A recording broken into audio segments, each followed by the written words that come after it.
Tonight, we're looking into whether the 6-foot rule of social distancing is enough. A viewer wants to know after a viral video shows a sneeze being able to travel 27 feet.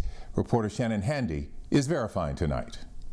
We keep hearing the proper amount of social distancing is 6 feet right here.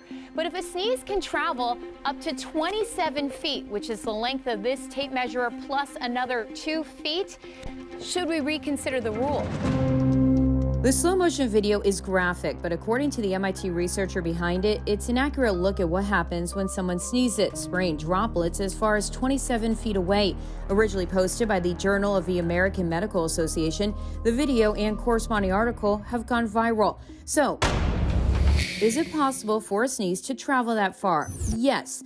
We spoke with Dr. Jyotu Sandhu with Sharpry Steely. He says environmental conditions play a key role. If it's warm or moist, they carry these droplets a lot farther. Researchers in Finland found similar results, releasing a separate video showing how far particles can travel in a grocery store, saying they can stick around for several minutes.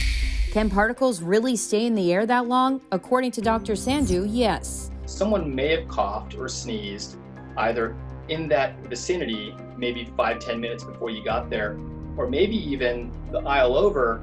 And now with the ventilation system that's going on, that's carrying that cough and sneeze over to your aisle or other aisles. But Dr. Sandhu says it's more likely the aerosol particles stick around even longer, and studies suggest COVID-19 is a droplet infection. Regardless, should we be social distancing more than 6 feet? That depends.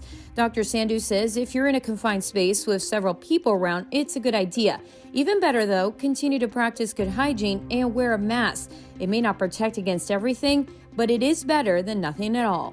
You are definitely mitigating and decreasing your risk significantly with masks. Send your Verify questions to verify@khou.com. You can also reach out to us on Facebook or Twitter.